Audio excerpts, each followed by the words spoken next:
Ketemu lagi dengan saya Vera Maki di podcastnya Vera Maki bersama VMCS Advisory Indonesia.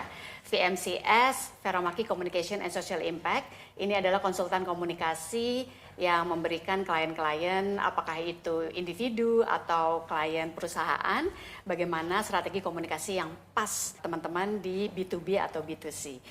Tapi kayaknya kurang pas kalau kita nggak wawancara teman kita yang satu ini, sahabatku dari kecil, Novita Engie. Hello. Ini tuh awkward ya. Karena kita nggak pernah ngomong seformal ini. Iya, kita nggak pernah ngomong seformal ini. Kita biasanya ngobrolnya di kamar. Iya, santai-santai gitu. Waktu ya. zaman SMP ngomongnya di kamar mandi kalau curhat. Bener. Ke toilet, kamar mandi, kamar Iya, mandi. iya, Itu pasti iya. ada sesuatu yang mau kita update. Itu SMP. Terus udah gitu di kamar kita. Yes. Terus sekarang akhirnya di podcast. Karena apa? Karena aku ngelihat bahwa curhatan-curhatan dan perjalanannya Engie tuh kayaknya worth it untuk semua teman-teman tahu. Nah, seperti apa sih yang mau kita kulik? Ada 3 hal nih, Engie. Oke.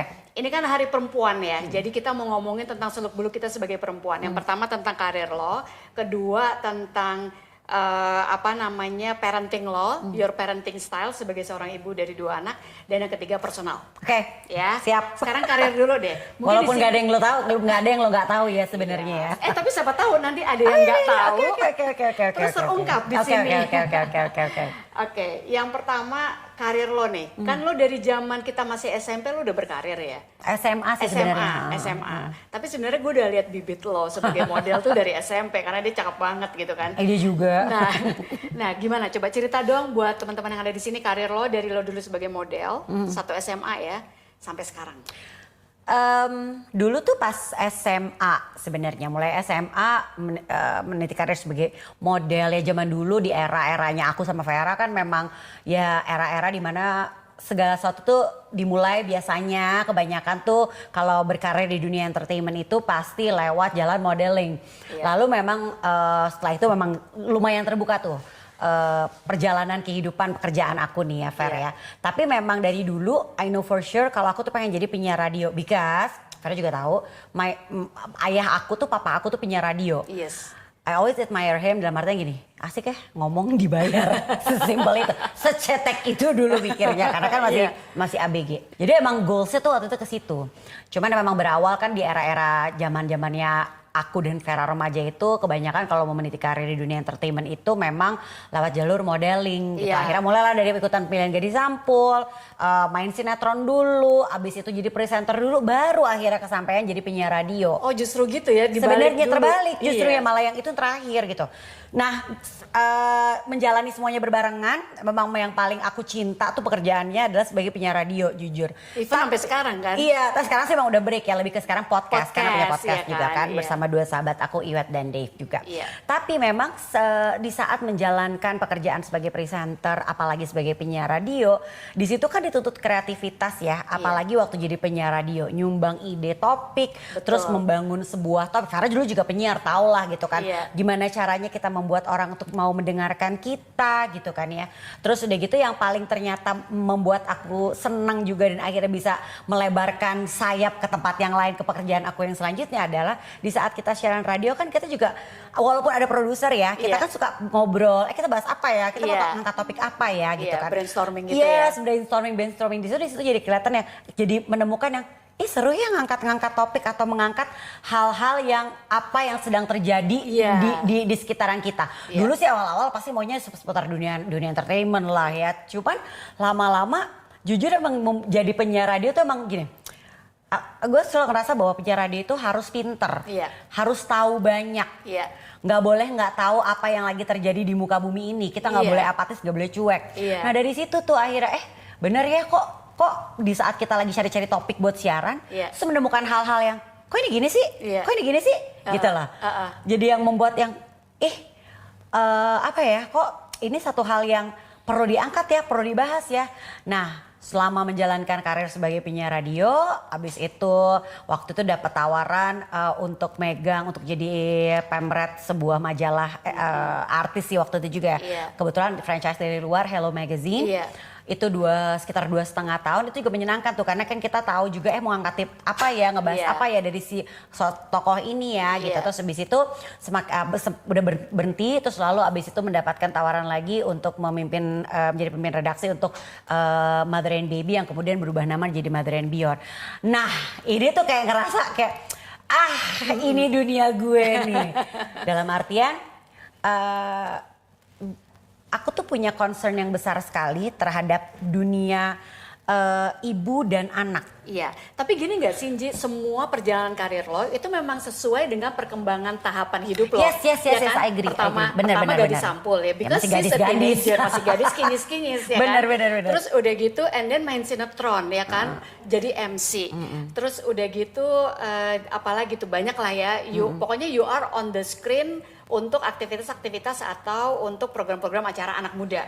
Nah, terus kan sejalan dengan waktu, and then jadi penyiar radio, menikah, punya anak, dan ya sekarang exactly the same. You like parenting, Mother and Beyond gitu ya tadi ya. Ya karena that's match with your personal life gitu ya.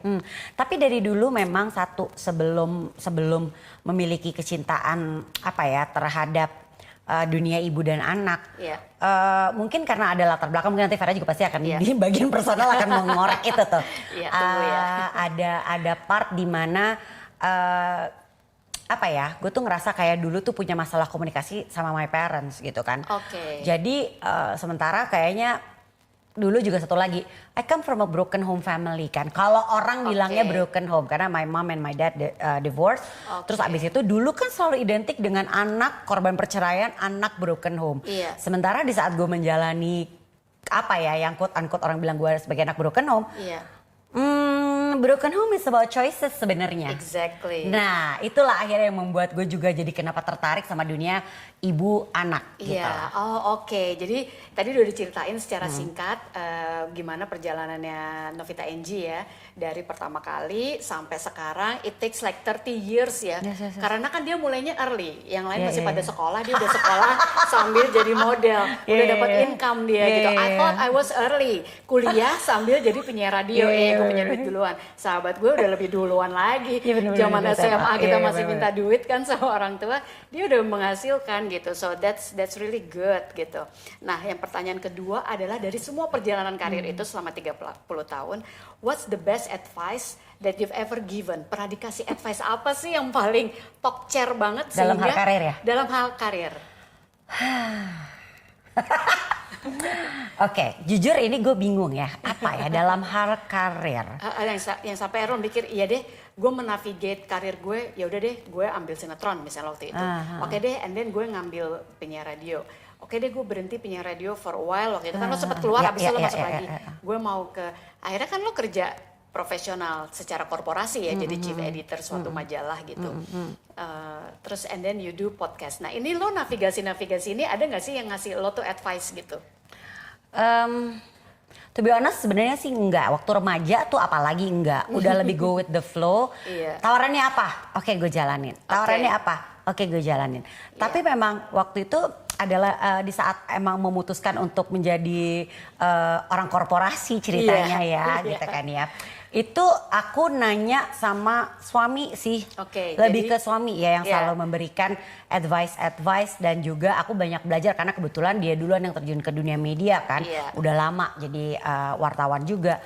Di situ sebenarnya it's not an advice, lebih ke encouragement bahwa you can do it gitu loh. Apalagi pas yang tawaran yang kedua nih ya, dia lebih convince me gitu dan dia bahkan sendiri yakin banget bahwa lo bisa, nggak ada yang lo nggak bisa gitu loh, yang nggak ada yang lo nggak bisa kalau yang penting kamu mau dulu gitu loh. Berarti lo sempet doubt bahwa lo bisa?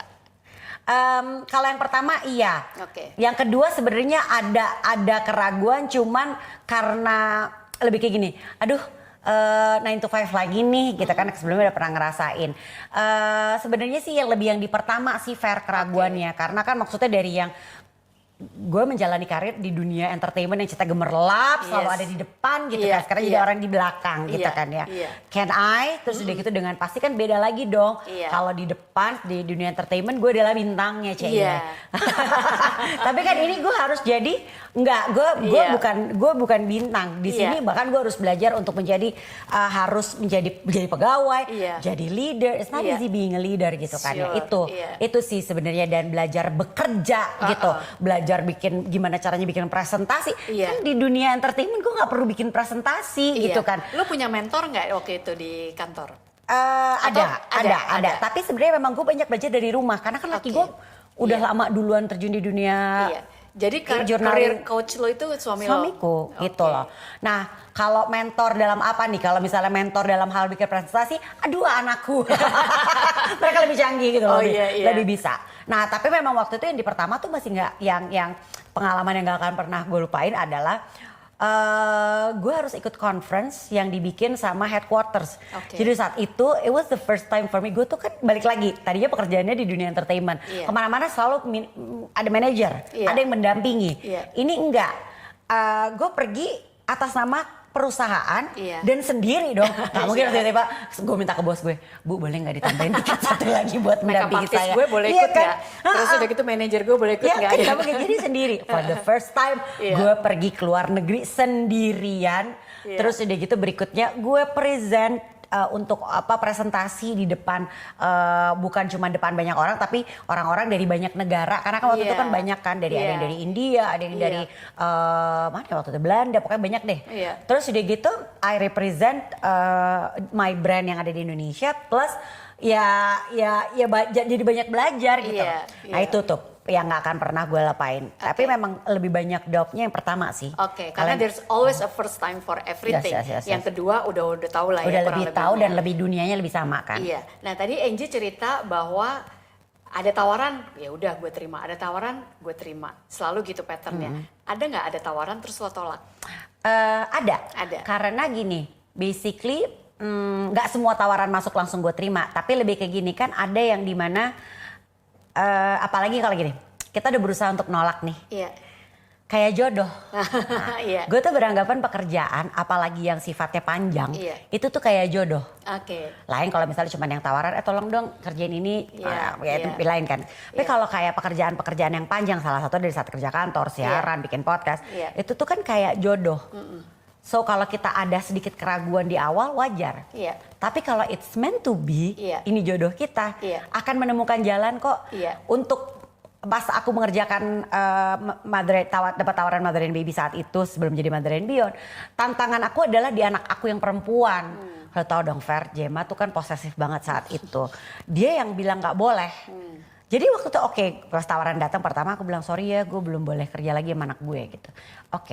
Ya udah, beberapa kali tawaran itu datang, selalu ditanyain lagi, Jem, Mami dapat tawaran, boleh nggak Mami kerja kantor lagi? Belum boleh, Itu umur berapa waktu itu Gemma? SMP, ini kan gue Mother and Beyond tuh mau 5 tahun, ya SMP bener-bener SMP. Nggak boleh, ya coba lagi. Sampai akhirnya lampu hijau itu keluar, dapat lagi tawaran dan lampu hijau itu akhirnya keluar dari anak gue. Terus gue sampaikan juga bahwa ke company bahwa, gue jujur sebenarnya problem gue adalah di anak gue gitu loh. Mereka cukup mengerti dan cukup paham. Oh ya udah ini jodoh gue.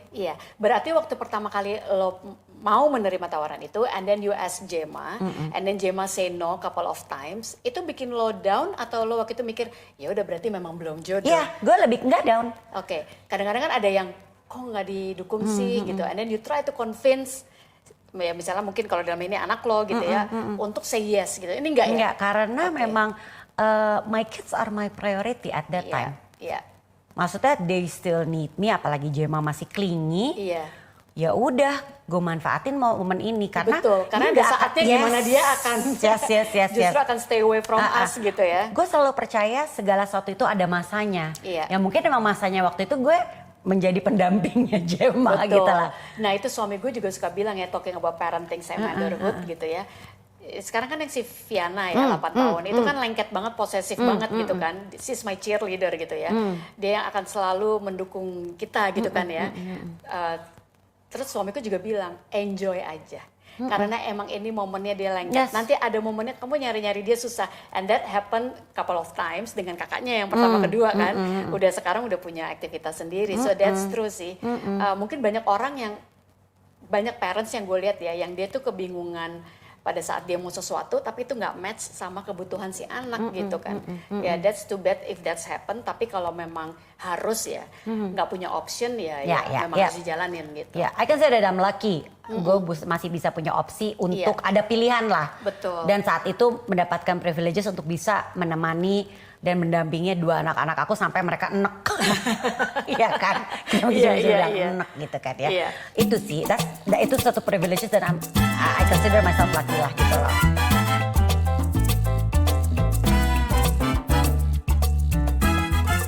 It turns out I have a big passion dari dunia ibu dan anak. Iya. Gue percaya kalau segala sesuatu itu semua di rumah gini. Gue punya motto, a happy mom makes a happy family. Yes, correct. So a smart mom makes a smart kid. Ya itu it comes from the mother pertamanya. Walaupun sekarang kan juga lagi terjadi perdebatan ya. Tugas mengajarkan anak dan membesarkan anak bukan cuma tugas ibu loh. Bapak juga punya peran penting. Nah balik lagi kayak gue juga jadi belajar bahwa ternyata semua itu ada masanya. Ada masanya memang ayah atau bapak lebih punya peran besar. Tapi semua itu tetap aja ibu yang sebagai apa ya istilahnya yang lebih tahu banyak kayak gini deh. Pasti there are moments di mana gue akan gini. Kamu ngomong sama anaknya lagi punya problem ini kayaknya. Kalau sama aku kayaknya dia nggak akan ngomong. Betul. Gitu. Jadi semuanya punya role ya, punya role masing-masing. Nah, lo kan banyak yang ngobrol sama sejuta narasumber expert di bidangnya ya. Kayak misalnya dari dokter lah, dokter spesialis anak, dokter spesialis kandungan, dan psikolog psikiater ya kan. juga. Psikiater juga, you name it lah. Angie kalau misalnya dilihat Instagramnya dan lain-lain, pasti ada aja narasumber yang diajak ngomong. Nah, dari semua ilmu itu yang lo dapet, Ji, kira-kira apa sih yang paling bagus untuk diterapkan dalam hal parenting dan berbagi peran dengan suami ya untuk anak-anak? Kan sebenarnya gini ya, kalau dari berapa kali gue ketemu narsum gue itu, gue suka ngambil nyuri-nyuri ilmu lah. Lebih ke gini sih, gue nggak akan pernah menyebut diri gue expert, no. Tapi gue pertama akan mengaplikasikan ini di rumah dulu. Karena ternyata banyak manfaatnya kalau kita tahu banyak dan di rumah. We start dari kecil aja dulu deh, dari rumah dulu. Sebenarnya nggak ada kayak gini, gue selalu ngerasa bahwa kayak misalnya gue ngobrol sama psikolog, tapi kan sebenarnya gini, ada ilmu, ada teorinya, ada ilmunya, tapi kan ada sedikit perbedaan kondisi. Kan psikolog butuh waktu juga sebenarnya untuk bisa, oh anak ini tipenya begini nih, dia tuh butuhnya deket sama ini. Dia kan, butuh big data butuh butuh experience, observasi gitu ya. Balik lagi dokter, psikolog, psikiater, mereka kan perlu observasi. Nah sementara kan ini kan ilmu teori besar yang gue dapetin nih dari kalau ketemu dengan narsum. Tapi kan balik lagi dituntut juga untuk kita sebagai orang tua bisa mengolah lagi. Nah itu tuh yang that's why kenapa dunia parenting itu menarik banget ya. Kita tuh nggak bisa telan bulat-bulat loh. Apa yang kita tahu, apa yang kita terima dari luar, harus kita pahami dulu gitu kan. Pernah nggak sih lo kesel sama satu narasumber karena lo sotoy banget sih, you never been there before. Misalnya gitu ya, ngomongin parenting tapi yang ngasih advice tuh belum menikah gitu, atau yang ngasih advice sudah menikah tapi belum punya anak gitu. Tapi dia memberikan advice berdasarkan teori sama observasi dia, tapi bukan berdasarkan self experience. Menurut lo kita oke nggak untuk menerima atau apa ya? Ya itu to believe what he say or she say. Nah itu dia kenapa tadi gue bilang dibutuhkan kecerdasan apa ya? Bukan arti pinter akademis ya. Lebih ke gini, kita tampung ilmunya dulu, nanti untuk kita aplikasikan di rumah. Tapi dalam artian gini. I always respect orang-orang yang sudah menempuh jalur pendidikan yang cukup lama untuk mendapatkan gelar tersebut, dalam artian misalnya dokter, psikolog, psikiater, walaupun mungkin misalnya kayak psikolog keluarga tapi kebetulan dia belum punya anak, atau psikolog keluarga dia udah punya anak tapi mungkin anaknya masih kecil, atau ya semua banyak lah pengalaman-pengalaman itulah yang gue juga ketemu. Tapi I respect them dalam artian gini, mereka sekolah lama loh, 5 tahun loh, paling enggak 4, paling cepat loh ya, 3,5 tahun lah, soalnya kita pinter banget 3,5 tahun. 3,5 tahun loh mereka mempelajari karakter orang. Mungkin belum pernah ketemu, mungkin belum pernah dipraktekin di rumah karena belum ada kesempatannya. Tapi gue respect them dan gue tetap mendengarkan mereka. Karena gue tahu mereka punya ilmunya. Kan balik lagi tinggal gue ambil, oh gitu. Oke, coba ya, makasih ya tadi ilmunya begini. Di rumah anak saya yang ini nggak dapat nih kalau gue gituin. Kan yang tahu karakter anak kita siapa? Kita sebagai ibu dong, kita dong sebagai ibu, sebagai orang tua yang tahu kan. Nah, cocok nggak ilmu yang tadi gue dapat nih untuk gue terapin ke anak gue yang anak-anak gue atau salah satu anak-anak gue. Itu sih. Jadi memang intinya adalah jangan ambil mentah-mentah. Yes. Benar kita harus lihat bahwa ini kita tuh dealing with human loh. Yes. Ya, ini bukan mesin. Iya, ini bukan mesin, and it's human itu unik gitu. Bahkan satu human ini dia bisa berubah-berubah tergantung dari gimana dia terekspos dengan lingkungan eksternal sama yang terjadi dalam hormonnya dia gitu kan, chemicalnya dia yang kadang-kadang dia juga nggak punya kontrol gitu kan. Ya jadi memang kita think positif aja gitu, karena kan kadang-kadang kita suka, ya apalagi sosial media ya, komentar-komentarnya tuh suka sadis, sadis banget gitu. Apalagi kalau misalnya yang memberikan komentar advice itu dalam personal life-nya mereka, justru mereka nggak berhasil gitu. Tapi sebenarnya kayak gitu kan juga nggak, ya maksudnya kita respect ya. Kuncinya respect dan mereka belajar loh untuk memahami, misalnya kalau memahami karakter orang, atau kalau dokter yang belajar untuk tahu penyakit ini gitu kan. Mereka belajar dan sekolahnya lama loh. Gitu jadi loh. istilahnya gini, dokter penyakit jantung bukan berarti dia kebal loh terhadap penyakit jantung, ya kan? Maksud gue gitu. Jadi kita harus berempati juga terhadap mereka yang mungkin semuanya nggak selaras apa yang dia omongin dengan apa yang terjadi dalam hidupnya. Bukan berarti mereka misalnya munafik atau apa. Ya tapi kan emang that's life, ya kan? Gitu ya, Ji.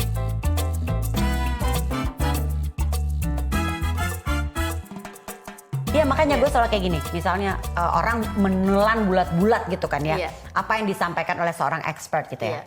Boleh kali kita cerna dulu. Betul. Gitu kan. Akan ada baiknya kan, misalnya kita nggak serak, oke, kita minta second opinion, third opinion gitu kan, untuk tahu gitu mana yang serak. Dari dulu kalau prinsip gue sederhana dalam hal parenting, setiap anak itu pasti punya karakter yang berbeda-beda. Setiap anak itu pasti punya keunikan masing-masing. Kalau dalam hal membesarkan anak-anak di rumah, mungkin kayak gini, anak nomor 1. Ini adalah kompilasi dari psikolog A ketemu sama buku B sama seminar C. Kita olah, kita racik, ini cocok nih buat anak aku yang nomor 1. Anak aku yang nomor 2, nggak bisa dia ketemu sama psikolog A tuh nggak kena di anak aku. Psikolog yang mana ya? Psikolog F ketemu sama buku apa parenting mana gitu, atau ada expert yang lain. Jadi sebenarnya sekombinasi, dan yang tahu racikannya tuh kita. Itu aja kita masih mungkin salah karena kan anak kan punya kepribadian sendiri kan. Gitu. Nah, tadi talking about psikolog A, psikolog B gitu dalam kita meracik cara parenting kita. Tapi banyak juga yang mengatakan bahwa kenapa sih anak lo dikit-dikit mesti ke psikolog? Kenapa sih dikit-dikit mesti mental health? Kita kan dulu digembleng banget ya. Dulu nggak ada psikolog, nggak ada apa-apa, lo survive. Kenapa yang sekarang masih dimanjain sama hal-hal yang kayak gitu? Nah, menurut lo gimana? Tadinya gue juga berpendapat seperti itu, jujur. Kan, kok gini sih? Cuman waktu itu mulai pengalaman yang dimana nggak bisa gue harus belajar untuk adapt. Balik lagi, ini kan zaman berbeda ya, udah ya. Gara-gara waktu itu salah satu anakku punya tugas banyak, lalu dia nangis. Waktu itu pikirnya gini, hey, tugas itu nggak ditangisin, tugas itu dikerjain gitu ya kan, gitu kan. Lah kok tugas ditangisin, kerjain dong gitu. Terus dia bilang, hey, I just need a good cry. Aku akan ngerjain, but I just need a good cry. Zaman dulu kita mah kagak ada tugas ditangisin, ya kan? Iya benar. Itu sama kayak waktu siaran, gue inget banget. Waktu itu aku siaran, terus udah gitu nangis-nangisnya karena diomelin karena salah ngomong waktu itu. Terus gue nangis, ya udah deh karena nangisnya belum selesai, putar lagu. Nangis belum selesai, putar iklan. Iklan udah beres, nangis gue belum kelar. Puter lagu, langsung dong atasan gue datang kan, music directornya sama program directornya. suara lo mana? Nggak ada. Abis ini gue nggak mau tahu, lo mesti ngomong. Padahal kan kita ya itu tadi, I want a good cry. Di situ nggak bisa gitu. Nggak bisa, nggak ada tuh good cry. When you have to talk, you talk. Yes. Iya, makanya dari situ akhirnya balik lagi pas, oh memang udah beda nih generasinya nih. Iya. Kita harus bisa memahami mereka nih dengan segala caranya mereka, yang mungkin what I can do as a parent adalah membimbing mereka dan membawa mereka untuk gini, oke, I understand apa yang lagi lo lewatin, tapi kamu harus segera bisa bangkit karena kamu harus bisa mengerjakan ini, gitu kan. Iya. Gitu sih. Jadi memang kita harus, mereka butuh space untuk benar-benar menerima, memproses. But after that move on gitu ya. Iya, di kantor pun akhirnya gue terapkan itu juga. Karena kan gue juga ketemu sama angkatan udah yang istilahnya tuh the millennials dan juga udah Gen Z nih masuk nih. Oh, harus bisa paham nih gue nih gitu kan. Aku harus bisa memahami mereka. Ya kadang juga pendekatannya adalah dengan cara ngobrol sama mereka yang oke, I know you have a problem. Tapi harus segera bisa bangkit ya.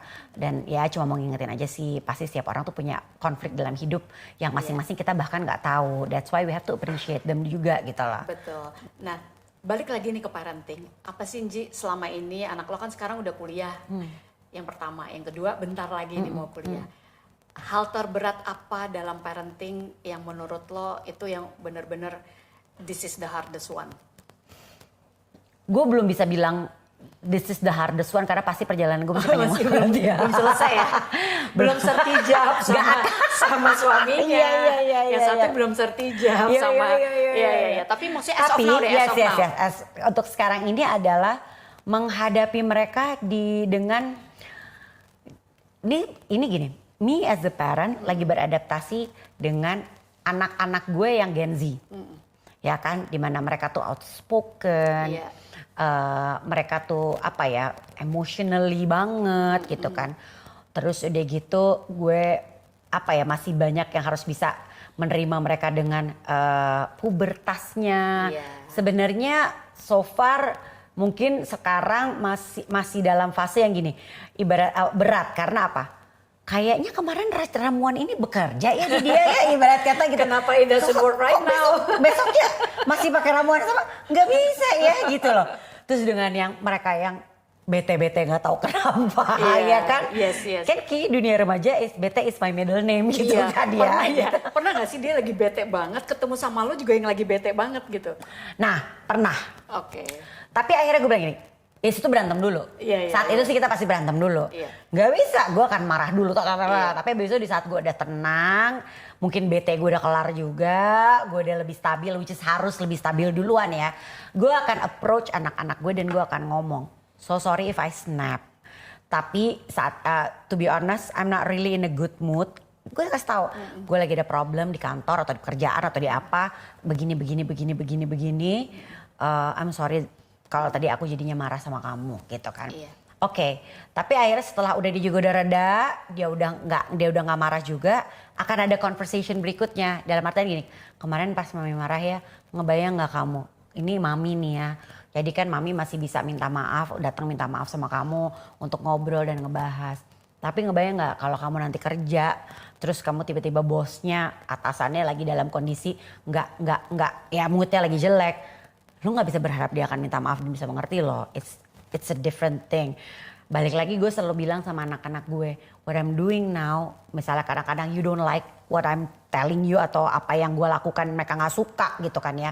Untuk mereka ya. Atau apa yang gue ajarkan mereka gak setuju. Gue cuma bisa bilang kalau I'm preparing you untuk masuk ke dunia nyata. This is not the real world loh yang kalian lagi jalani ini ya. Dalam artian di saat nanti kalian sudah, abis ini ada dunia kuliah. Waktu kan bisa SMA ada kuliah. Itu udah beda lagi. Abis kuliah bekerja. Itu sudah benar-benar berbeda lagi. Jadi ini yang sedang mami papi siapkan untuk kalian. Kalian terjun ke dunia nyata. Karena in real life gak ada tuh belum tentu kamu bisa dimaafin. If you break the rules di rumah, mami papi maafin. If you break the rules out there, hey there is law. Yang gak bisa ada tawar-menawar. Gitu.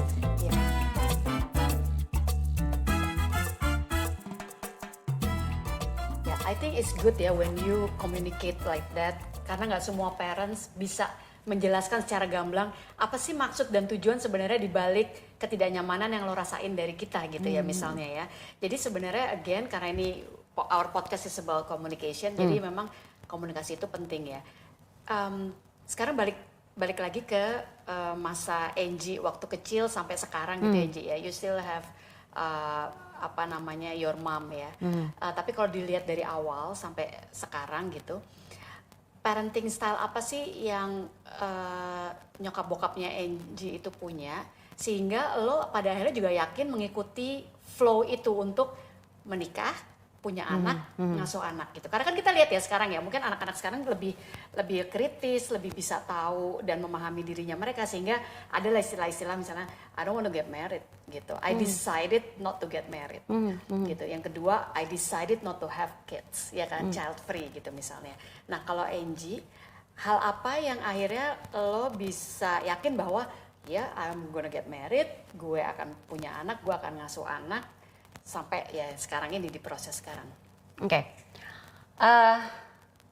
Apa ya? Again, I consider myself lucky to have chances.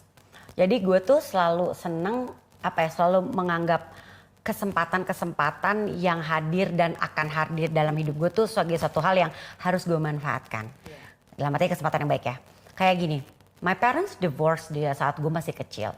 Gue justru ada possibility pasti gini, balik lagi dari kalau kita belajar dari psikologinya kan aku ngobrol-ngobrol sama orang-orang yang paham tuh pasti ada dua possibility lah dari anak yang hadir dari keluarga yang berpisah dan mungkin berpisah juga nggak baik-baik gitu kan ya.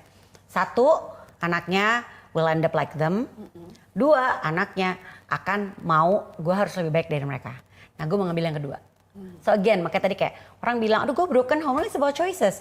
Lo yang decide untuk yang, gue stres, iya tahu gue stres, gue juga sama kok gitu loh. Di momen mana Ji, lo akhirnya memutuskan untuk to see the glass half full? Karena it's so easy, udah paling gampang remaja ya dalam kondisi itu, ngelihatnya ya half empty aja. And lo merasa anak-anaknya sekarang, anak-anak dulu yang gue lihat ya, pada saat mereka dalam posisi vulnerable, itu kayak mereka seperti mendapatkan suatu hak untuk melakukan apapun yang mereka mau, being a rebel gitu ya, misalnya go to drugs misalnya, dan lain-lain, melakukan hal-hal yang di luar against a good norm gitu ya, because gue kan anak broken home gitu, gue berhak dong untuk seperti ini. Nah, maksudnya ada chance untuk seperti itu, tapi yang seperti lo juga ada yang mengambil hikmahnya gitu. Gimana sih Ji caranya lo untuk benar-benar akhirnya lo mengambil yang ada hikmahnya, karena it's not easy kan. Lebih gampang ngerjain yang satu lagi kan sebenarnya ya. Nah, segala sesuatu dalam hidup kan ada konsekuensinya. Dari dulu gue tahu itu, paham itu, paham dan yakin dulu bahwa segala keputusan yang kita ambil dalam hidup kita ini ada konsekuensinya. Dan konsekuensinya itu kayak gini, if I choose untuk jadi anak broken home yang ngedrugs, konsekuensinya adalah gue ketangkap polisi, gue jadi adik, gue ketangkap polisi, gue di penjara. Nggak mau gue. So again, that's why I always say, life is about choices. Betul. Which path you choose. Gue nggak mau choose path, gue jadi adik aja gue udah nggak mau. Mendingan duitnya gue pakai buat belanja. You can see the stuff, barangnya bagus, kita jadi kece gitu, kita pada zaman dulu kan. Kalau drugs apa? You want to be happy. Ada choices kok, misalnya kayak ini kan senang-senang sesaat ya, quote unquote senang-senang sesaat kita ngedrugs, atau akan drugs itu kan kayak senang sesaat atau apa gitu. Ada kok hal-hal yang lain yang bisa bikin kita senang sesaat. Jadi itu yang gue bilang, konsekuensinya apa dari gue ambil ini? Mungkin gue bersyukur gue dari dulu udah terbiasa memikirkan konsekuensi. Nah itu jarang orang remaja yang mikirnya sejauh itu gitu. Maksudnya gini loh, gue aja berpikir bahwa if I were in your position, I might not think that far. Mungkin ya, tapi I've never been in your position before, jadi aku nggak bisa tahu juga. Tapi this is what I think ya, if I were in your position, mungkin gue agak sembarangan gitu. Mungkin satu kali ya, gue tuh anaknya parnoan kan sebenarnya. Dari situ mungkin balik lagi segala sesuatu dalam hidup gue selalu mikirkan konsekuensinya nih gitu kan. Kayak misalnya gue memilih untuk tiba-tiba gue mau hancur gue mau bandel Misalnya gue mau jadi perempuan nakal quote unquote gitu kan ya. Biarin deh. Terus gue gak tahu ya, gue dari dulu suka pikir gini. Kalau gue mencelok sana mencelok sini, terus gue jadi omongan yang beredar tentang gue adalah hal yang jelek. Gak mau gue. Berarti kalau menurut gue sih itu satu kelebihan lo Sinji. karena lo punya waktu dan benar-benar memikirkan konsekuensi itu ya. Dimana remaja itu, at least waktu gue remaja dulu ya, kita tuh punya kecenderungan untuk nggak mikir sejauh itu, pokoknya ya emosi aja yang bermain gitu kan. Tapi gue pernah sih mikir banget waktu itu mau kabur dari rumah pasti. Semua anak pasti pernah berpikir untuk kabur dari rumah. Benar. Gue berpikir gue mau kabur dari rumah. Gue tahu nyokap gue nyimpen duit tuh di situ, di lemari situ. Tapi abis itu gue mikir, iya sih akhirnya gue mikirnya gini, gue keluar, gue ambil duit itu, tapi gue bisa bertahan berapa lama ya? Itu duit buat beli makanan sehari 3 kali, gue jajan ini, jajan itu, terus nanti gue tinggal di mana ya? Terus yang nyuciin baju gue siapa ya? Akhirnya nggak jadi kabur. Iya kan? Akhirnya nggak jadi kabur. Berarti bisa dibilang sebenarnya gini, kalau orang suka ngerasa, aduh gue orangnya tipe yang overthinking. Hey, ada sisi positifnya dari orang yang overthinking. Semua dipikirin, Bo. Iya kan? Iya. Bener, gue juga gitu. Terus kalau gue misalnya terus kayak waktu itu sebenarnya gini, pernah ada godaan untuk coba drugs, ekstasi apalah gitu kan.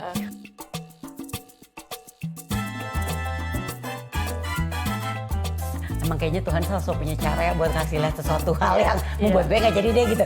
Jadi gara-gara gue sesederhana, gue ketemu temen gue yang baru abis ceritanya quote unquote abis ngedrak, mukanya tuh penyok-penyok gitu. Dia kenapa? Gue gak tahu dong. Kenapa dia? Semalam abis keasikan. Hah? Terus paginya mukanya penyok gitu. Enggak deh, makasih deh. Karena ini model ya. Aku gak mau dong. Gak harus paripurna terus. Enggak deh, makasih ya. Kayaknya gak asik ya gitu loh. Iya. Jadi lu juga udah konsekuensinya kan? Iya, dan gue menyadari konsekuensi. Gue tuh takut banget berurusan sama hukum. Itu loh kan. Salah satunya itu ya, dasar itu sih. Sekarang ini bisa dilihat kan lu udah mencapai apa yang lo mau ya. Maksudnya dari karir 30 tahun, when we talk about dia berkarir dari SMA ya. Nah, terus kira-kira nih, kalau dalam karir lo sampai sekarang lo merasa udah dapat semuanya gitu. Tapi ada nggak sih, if I can change myself or I can change the journey, kira-kira lo mau ngubah jadi apa? Gue jujur, apa ya, terinspirasi dari temen gue ini Vera Maki ya, yang bisa membuat sesuatu yang dia senengin, passion dia dari dulu kan komunikasi. Dan akhirnya hadirlah VMCS ini. Gue jadi berpikir gitu, gue ingin suatu saat, mungkin satu yang ingin goals gue yang kayak, but it's never too late gue bilang ya. Mungkin nanti, bukan belum sekarang, belum ada kesempatannya sekarang, tapi kayak ada satu goals gue yang gue ingin banget tetap terjun di dunia dimana, di bidang dimana gue tuh tetap bisa menyalurkan kepedulian gue yang besar terhadap dunia ibu dan anak. Dunia bukan cuma parenting aja ya, tapi pemberdayaan perempuan, especially pemberdayaan ibu, dalam artian pemberdayaan ibu, karena kadang-kadang gue melihat kalau perempuan tuh kan lebih luas ya, ada anak-anak yang masih muda, remaja, itu kan lebih ke kenapa ibu, ada beberapa perempuan-perempuan, beberapa ibu yang nggak mendapatkan kesempatan untuk mengembangkan diri mereka, karena bisa jadi mereka nggak menyadari mereka punya potensi itu, mereka tidak mendapatkan dukungan dari orang tua. Jadi gue tuh kayak punya passion yang besar untuk yang ayo kita bisa loh, you can do something. Enggak, kita nggak melulu ngomongin soal kerja, berkarir di kantor ya. Jadi kayaknya gue one day in the future, I hope gue bisa lebih punya banyak kesempatan untuk bisa terjun dalam pemberdayaan perempuan dan juga mengurusi anak dan bisa punya sendiri gitu one day. Iya. Amin. Karena gue dukung. Amin, doain ya. Because you have the talent and you have the capability of doing that, Ji. Maksudnya ya dengan melihat perjalanan lo aja orang udah terinspirasi. So when people see you dan dia stuck, dia tidak berdaya, dan lo yang melakukan pemberdayaan itu gitu, I think ya dengan your strong character, strong leadership, bisa menggerakkan gitu loh komunitas-komunitas ibu-ibu ini yang mereka kadang-kadang lost in the translation, lost in the intersection gitu ya. Pasti kan kita juga pernah, tapi karena kita punya ilmunya, kita punya supporting system, kita punya mentor mungkin, ya kita bisa balik lagi on track. Tapi banyak yang nggak punya itu kan. Jadi emang harus dibantu. Ayo. Kerjain Ji. Pengen ya di dalam tapi kan itu kan again tadi sebelum mulai podcast ini aku bilang sama Vera butuh perlu dimatengin dulu sih sebenarnya, karena gue harus menemukan juga orang-orang, gue nggak akan berdiri sendiri. Gue mungkin akan kayak punya partner atau apa yang bisa mendukung, bisa supporting me menjalankan ini. Cuman memang satu kali ya, gue selalu kenapa sih kok gue punya concern yang besar banget. Bukan gue mengajarkan perempuan-perempuan untuk menjadi alpha female, no gitu loh. Atau menjadi apa namanya istilahnya tuh feminis, enggak juga gitu. Cuman maksudnya gini, gue tuh selalu percaya setiap orang itu dilahirkan memiliki kemampuan yang mungkin gak dimiliki sama orang lain. Cuman memang balik lagi belum ada kesempatannya. Nah kadang-kadang suka kepentok di gini nih. Perempuan itu apalagi kita ngomongin dunia ibu ya, banyak yang beralasan gini, aduh kan gue punya anak gak bisa kali gitu, aduh ini kan butuh waktu yang ini gak bisa kali, banyak ngerasa gak bisanya Fer gitu lah. Sementara enggak perempuan itu bisa loh, gila lo, kita yang ngerakin rumah loh sebenarnya gitu kan. Jadi bener-bener yang ya belum ketemu aja, tapi emang kita harus bisa mencari. Karena kuncinya gini, kalau gue selalu berpikir gini, pertama dari sini, kenapa gue selalu berusaha untuk menjadi orang yang ayo belajar lagi yuk, walaupun gue nggak seperti dia yang senang sekolah ya gitu kan ya. Tapi nyatet senang sekolah. Tapi gue senang belajar dalam arti gini, supaya nanti dia mencari istri yang juga punya kepedulian yang besar terhadap keluarganya. Dia mau mengajarkan anak untuk bisa mau maju. Nah sementara untuk anak perempuan gue, waduh, gue pengen itu, gue merasa karena gue punya anak perempuan, gue harus menjadi role model yang baik buat dia gitu. Itu sih sebenarnya sesederhana itu gitu.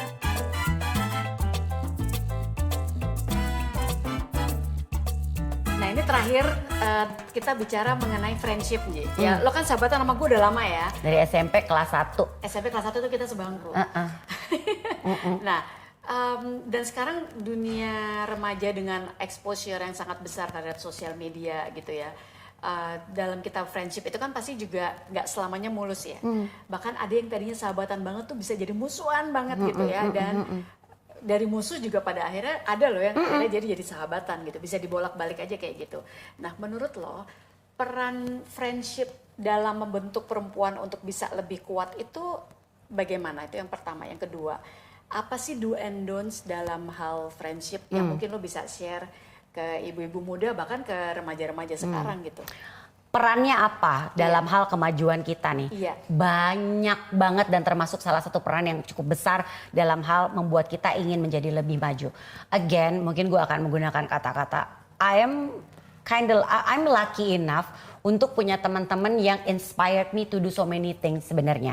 Salah satunya Vera, satu teman sahabat aku dari SMP, dan beberapa teman-teman SMP kita yang lainnya yang memang dari kecil, nah dari mereka lagi ini nih bahkan, ini kan ibarat kata kita ngelihat nih, dulu tuh mereka tuh sama loh bareng-bareng sama gue loh nih, naik mikrolet bareng, apa bareng, jajan bareng, Metro gitu kan. Mini. Iya kan, naik ada pulang sekolah kita nongkrongnya bareng gitu kan.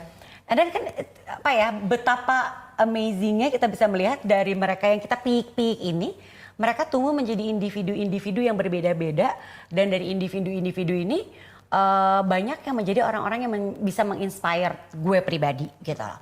Jadi gue bersyukur saat itu memang bukan gue ngajarin untuk kayak gini, milih-milih temen deh, enggak, no. Tapi kan kita juga bisa lihat gitu loh, maksudnya dari based on kecocokan. Ya kebetulan kita memang dari SMP dulu banyak kecocokan dan banyak kesamaannya. Dan dari dia yang mungkin kayak dari teman punya teman yang gila sekolah dan gila belajar kayak begini nih ya, kalau buat aku ya.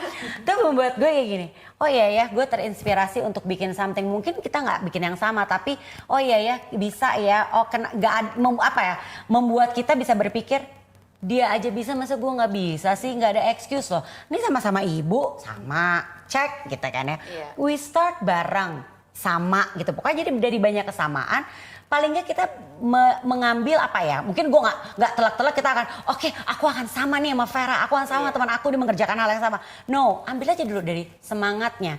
Dia bisa punya semangat kayak gitu, aku juga harus bisa gitu. Dan kebetulan memang balik lagi, lucky me, gue punya teman-teman yang inspiring, punya pasangan juga yang support, dan juga anak-anak yang sudah semakin gede dan juga support. Jadi memang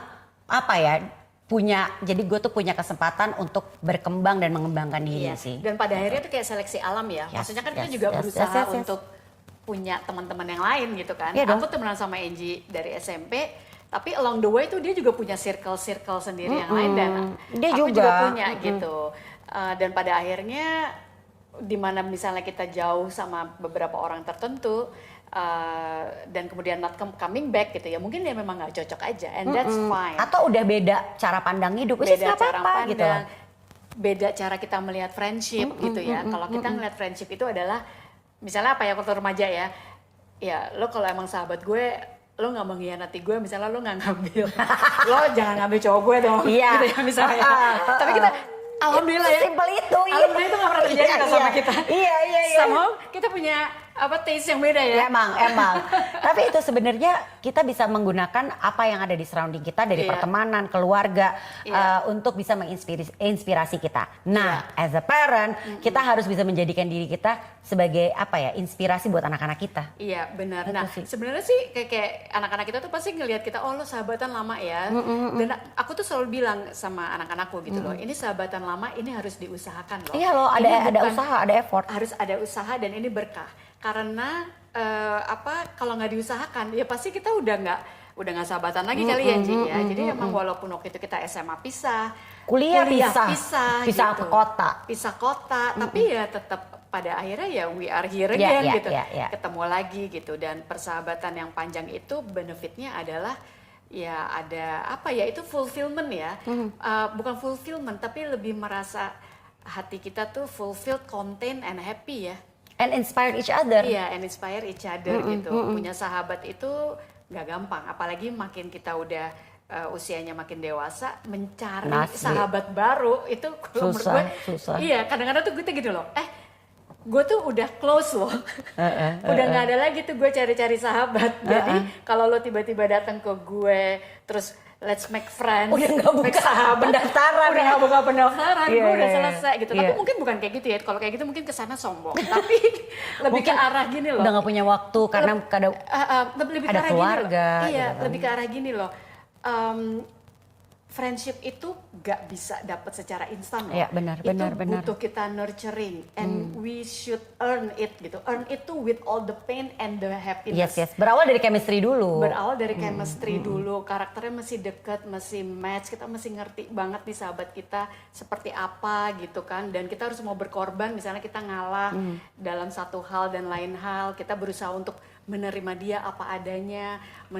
Dia juga harus bisa kita menerima dia apa adanya, dia menerima kita apa adanya. Nah itu kan proses panjang gitu. Tapi ya kalau misalnya nanti ada sesuatu yang organically ya. Kalau gue organically, I always open for organic friendship gitu. Dong.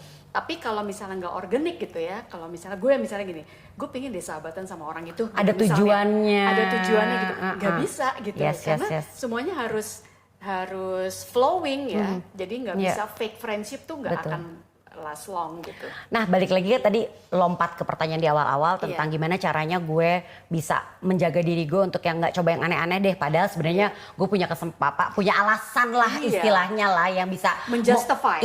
Membiarkan lo begitu sih nggak apa-apa ya, lo background lo begitu.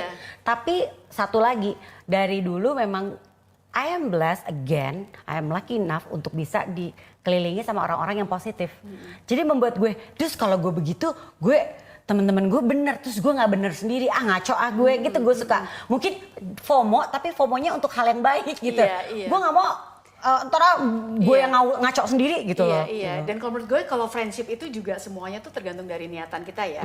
Karena dalam circle kita tuh nggak selalu kita semua baik-baik saja. Iyalah. Pasti ada masanya di mana satu orang atau beberapa orang gitu pasti downnya apakah karena lingkungannya atau dia mendownkan diri dia sendiri gitu misalnya. Terus nggak kita tinggal juga gitu. Iyalah. Kita bantu untuk lift up lagi gitu. Kita tarik lagi gitu. Gue pernah punya teman deket gitu ya, dan dia melakukan sesuatu yang memang di society dan di antara geng-geng yang lain gitu, dibilang bahwa nggak benar tuh dia orang, kenapa lo masih main sama dia, nanti lo keikut gitu, lo keikut rusak lo gitu. Nah, it's so easy for me untuk bilang iya ya, dia kan lagi nggak bagus banget, reputasinya dia juga lagi nggak bagus banget, udahlah gue tinggalin aja orang kayak gitu. Tapi enggak gitu, I chose not to do that, I chose to ya gue masih ada lah buat dia. Iya, gitu. Gini, I'll be there for you, karena ada kemungkinan nanti gue yang akan in that situation, and I need my friends to help me gitu ya, untuk saling dukung gitu. And then yang kedua adalah gue punya judgement sendiri. I should believe in my own judgment terhadap orang itu. Gue nggak mau gue ngejauhin seseorang karena hasutan atau bisikan dari orang lain. Karena it's so easy for others untuk memecah belah kita. Ya kan? Friendship kita itu harus solid gitu. Kayak dalam rumah tangga ya, hubungan suami istri itu harus solid gitu. Jangan sampai mau dihasut oleh orang-orang yang mungkin lebih seneng lihat kita berpisah-pisah gitu. So that's also one value yang menurut aku itu juga penting sih. Ya tapi kalau di usia juga yang udah cukup matang sih sebenarnya nggak perlu takut ketika lo terpengaruh lo ke bawah, enggak lah. Kan kita udah karakter kita udah terbentuk. Betul, ya kan? betul. Cuma kadang-kadang kan ya namanya juga apalagi sekarang dunia sosial media gitu ya. Iya sih emang sih. Jahat banget ya, banget. Yang bagus juga banyak gitu, tapi there's always in one platform, in one space pasti ada yang baik, ada yang nggak baik. Yang nggak baik emang sadis banget dalam sosial media. Considering kita dulu nggak ada ya. Nggak ada. Jadi sekarang ya memang kita harus lebih careful, terutama untuk ngajarin anak-anak kita ya. Yes. Gitu. Oke. I think kita udah ngobrol panjang banget. Oke, thank you so much. See you all in the next episode ya.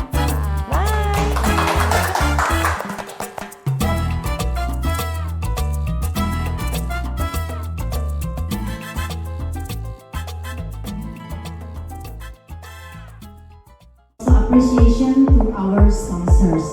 Terima kasih banyak tentunya kepada Aurum Group dan juga Easy Cousins, SA Partners dan juga L'Oreal Paris, dan terima kasih kepada BCA Telkomsel